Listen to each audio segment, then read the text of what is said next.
On the corner of Woodward Avenue and Canfield Street in Detroit, Michigan, you'll find a house with a very haunted history. And the fact that it gives off vibes of gothic classic homes from the television shows The Addams Family or The Munsters certainly adds to the eeriness of the place. Hello everyone, and welcome to another haunted location. Today's property is pretty special, with tales going back decades of people experiencing paranormal events. From the sounds of coughing and laughter to plates and other pottery being thrown around the kitchen and destroyed in response to an object being moved from the carriage house. But why is this property so haunted?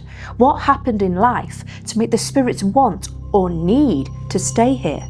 Let's find out as we take a look at the history of the Whitney Mansion and the lives of the spirits that are said to still reside here for more than 100 years. David Whitney and his wife Flora dreamed of a home where they could raise their 4 children and grow old together.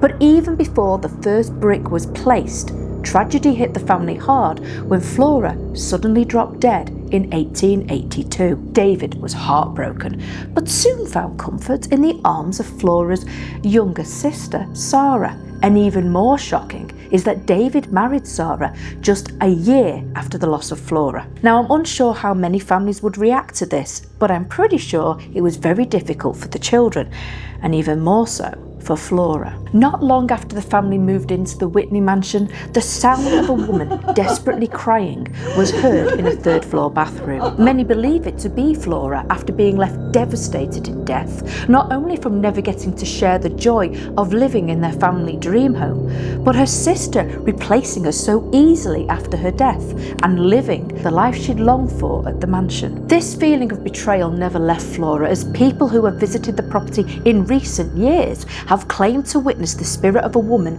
dressed in white in the women's 3rd floor bathroom. Some even claim to have had a full conversation with Flora, not knowing the upset woman was a spirit. It was only after telling staff of their experience and believing the woman was an attendant at the Whitney that they discovered there was no attendant, that the identity was likely Flora. The woman had been talking to the long dead and never even knew it. The Whitney Mansion's construction went on from 1890 to 1894 at a cost of about $400,000, which by today's standards is just over $14 million.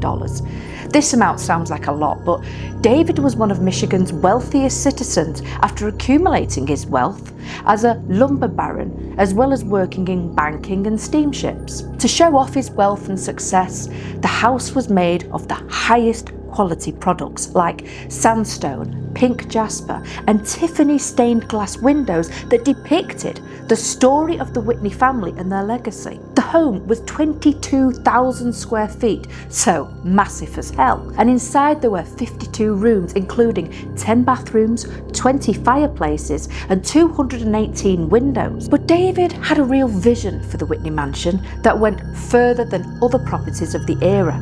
He's said to have built a hidden vault behind a fake wall in the dining room, something most people would place in their study or bedroom. He also had an elevator built inside the home, the first in the area, and due to being close friends with Thomas Edison, had Edison run the electricity for the house. After moving into the property with Sarah and his children, David met his own end just 6 years later in 1900. By this point, David was said to be the wealthiest man in Detroit, leaving behind a healthy $15 million. By today's standards, this is around $577 million. So yeah, the guy was loaded. But he too never left the mansion behind in death, with one employee coming across an old man staring out of a 2nd floor window. As no visitors were thought to be inside the property at the time, the man figured it had to be someone who was snooping around, so asked the man to leave immediately, which David did, when he began to sink into the floor before disappearing before the eyes of the staff member. That must have been super creepy to witness. David and Flora's daughter named Grace was sadly in Europe at the time of her father's death, and so was unable to say her goodbyes to him, and may be one of the reasons she too is said to haunt the Whitney Mansion. When she was alive, she enjoyed relaxing in the carriage house with a pot of tea. This is situated close to the main house, and so David would always leave instructions for a tea set to be left in there for whenever his daughter visited, an instruction still carried out to this day. And you better pray for help if you dare to move it, as Grace will get mightily pissed off. You see, whenever the tea set is moved, paranormal activity inside the property will amplify. Staff have told stories of plates, bowls and other pottery falling off shelves and smashing into a million pieces. Other items being moved and even hidden, only returning when the tea set is placed back inside the carriage house.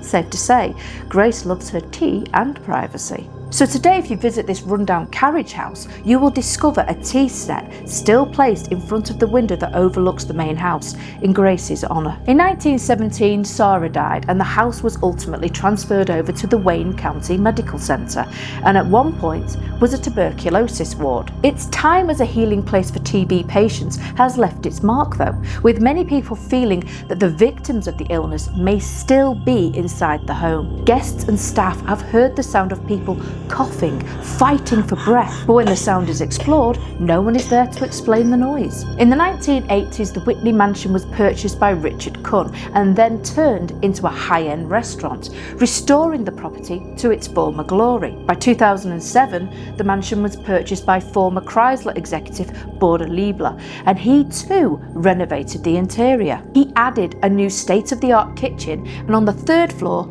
a ghost bar, which quickly became a favourite place for many guests to the property. So dissectors, what other paranormal events are said to take place inside the Whitney Mansion?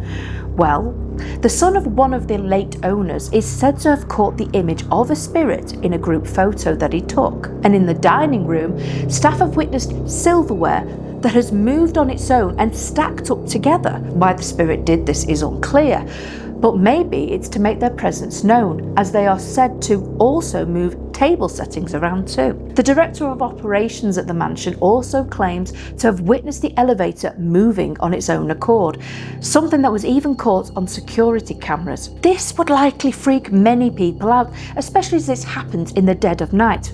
No pun intended, when no one else is thought to be around. Now, can you imagine being a security guard or member of staff that is staying late into the night alone at the Whitney Mansion and witnessing this or hearing coughing and hacking up of a lung? Gives me shivers just thinking about it. Since the property opened up as a restaurant in the 1980s, many visitors and staff have reported paranormal activity on all 3 floors of the property. With a haunted reputation that goes back decades, it garnered the interest of Travel Channel's America's Most Terrifying Places and Sci-Fi Channel's Ghost Hunters, along with other paranormal investigators. People have reported the sound of children playing and laughing on the 2nd floor, which has even been documented with EVP recordings. When a TV show was visiting the location, they even experienced a mimicking spirit who was heard saying, "Quiet on the set." In the carriage house, things get even stranger.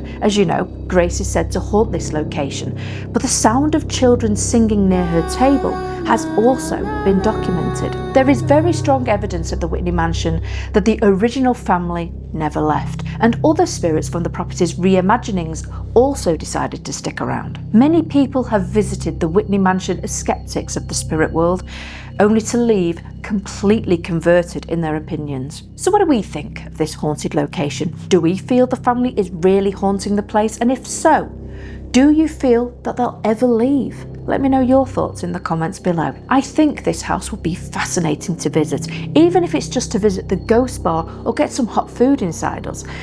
I feel with this much reported activity over a period of more than 100 years speaks volumes too. It does seem that something inside the Whitney Mansion wants our attention, but are you brave enough to see what they want? I hope you enjoyed today's episode.